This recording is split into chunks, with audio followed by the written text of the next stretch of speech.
This is Sharma, author of The Leader Who Had No Title, founder of the Titan Academy, and welcome to this mastery session.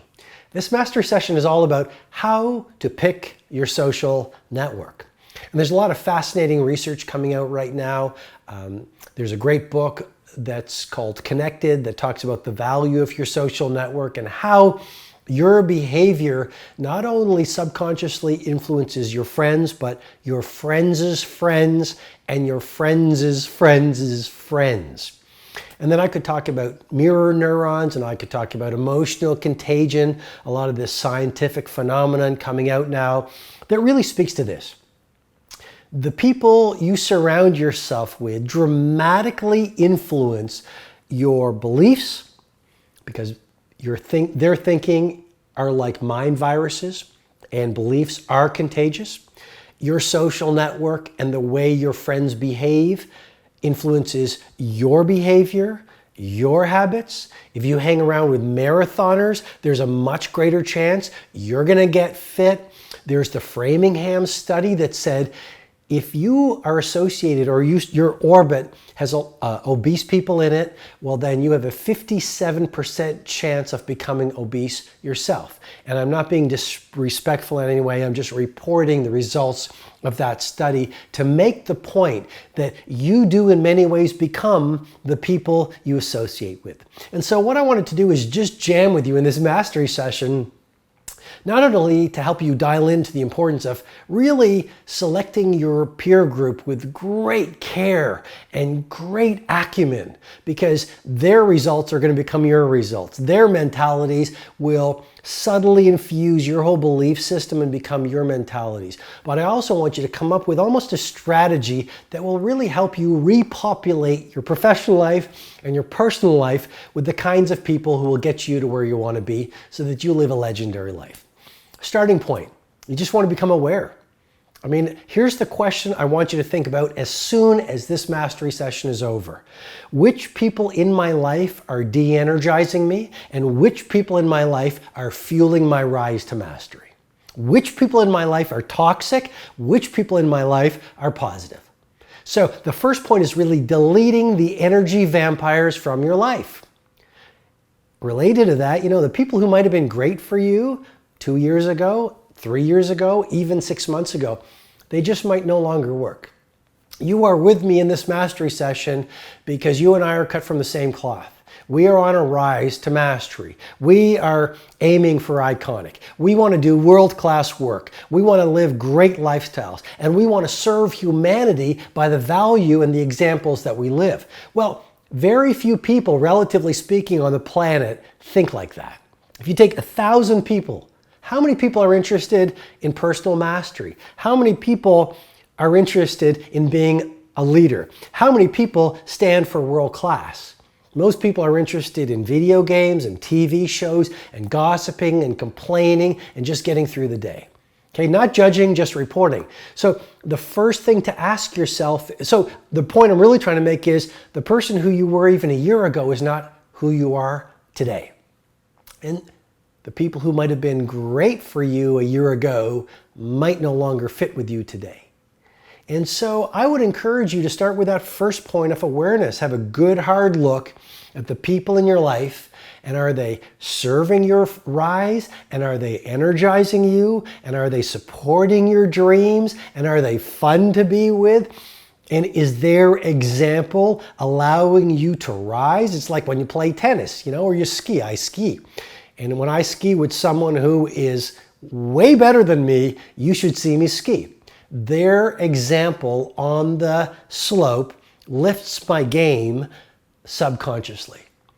And your social network is like that as well. The people that you're around, look at their examples and ask yourself, are they ahead of me and are they lifting my game, or are they bringing me down?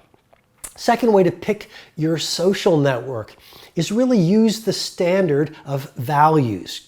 I mean, first of all, you want to know your top 5 values. That's a great exercise to do. Tomorrow morning, get up and write in your journal, what are my top 5 values? What are the 5 ideals I would take a bullet for?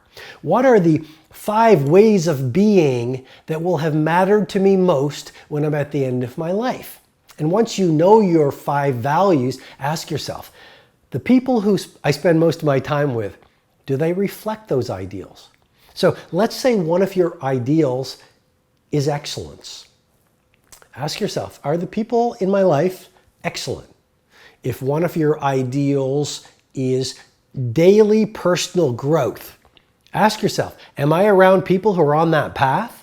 People who are willing to look at their fears, willing to take ownership of where they might have slipped, always reading, always learning, going to the conferences, learning to meditate, learning how to dial into their craft. Are they on the path to personal mastery in their work? Do they stand for becoming titans? If not, you might not want them in your life anymore because of the influence they have on your mindset, your heart set, your physical energy, and your spiritual life.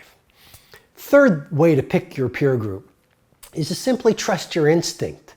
The way you vibe with someone when you first meet them is pretty much how the relationship plays out. You see, instinct is so much more powerful than intelligence. You know, the people that I have at the beginning, I just had that feeling where something didn't feel right. That relationship, professionally, personally, it didn't work out. And I guess what I'm suggesting to you is trust your gut, trust your instinct, trust your interior wisdom. It knows more than that chattering and reasoning mind. And so let's say it's a business deal. If something just doesn't feel right to you, then have the wisdom and the discipline to say, look, I could make a lot of money and it could be really successful, but I just don't want to play with this partner because something doesn't feel right. And in your personal life, let's say it's a new friend, let's say it's a new intimate relationship. Trust your instinct, because when you listen to your instincts, things generally go well. Personally, in my life, things have worked out the best, whether it's in relationships or whether it's in business or projects, when I trusted my instinct. Even starting off with my first book, I used to be a litigation lawyer, and I got this instinctual inclination to start writing these books and start giving these presentations on leadership and personal mastery. And you know, it was like an impossible dream to a lot of people around me back then. I mean, they laughed at me and they put me down and they questioned what I was doing. They said, Robin, you know, you're going to be a world-class litigator, and there's a great chance you're going to be a judge, and you're so successful, and you've got a master's in law, and you've got everything that it takes. And look right now, you're doing so well. Why would you give that all up to be an author where no one even knows you? That's when I trusted my instinct. And it made no rational sense. And yet, because I trusted that inclination, and then I cultivated it and pursued it and followed it, you know, one of the greatest fulfillments of my life, which is to be of service to you and to travel the world, giving leadership presentations and running events like Personal Mastery Academy and the Titan Summit every year, and doing the videos that I do on the social media platforms, that gives me so much fulfillment and allows me to be an instrument of service to so many people in about 100 nations. It was just because I did something that made no sense, but I trusted my instinct. Okay, and then the final thing I would say to you when it comes to picking your peer group or installing your social network is speak your truth even when your voice shakes. You know, this is all about being real in a world that teaches us put on a happy face, put on a smiley face, and tell people what they want to hear. You know, I don't think most people are dishonest. I think most people are awesome. I love humanity. Most people are really kind. Most people are really loving if you give them a chance. Most people, they're honest people. You see, people do get scared, and people sort of run out these childhood patterns that they've picked up, and they don't even know any better. And the reality is most people, unless you've done a lot of interior work on themselves, they've got these emotional and behavioral blind spots. They don't know they're being dishonest. They don't know they're being disingenuous. They don't know they're not being authentic. I mean, you won't know that you're not being authentic until you actually do the massive interior work required to be authentic, and then you go, wow, I used to be pretty fake before. What's my point? My point is be real. Do the interior work, get to know yourself, read the books, write in the journals, work with the healers, do the reflection time required, do the affirmations and the prayer and the meditation. All of those tools to do interior work to rebuild yourself so that you're real. And then what starts to happen is this.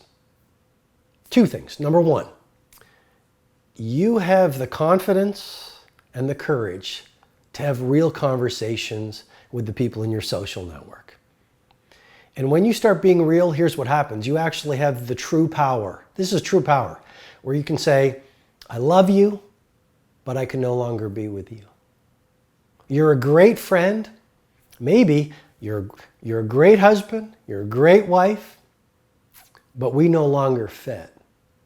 And it doesn't make you wrong, but I can no longer be here. That's true power. Or you simply say, this is what I need. I'm not getting it in this social relationship, work relationship, intimate relationship, but you speak your truth even when your voice shakes.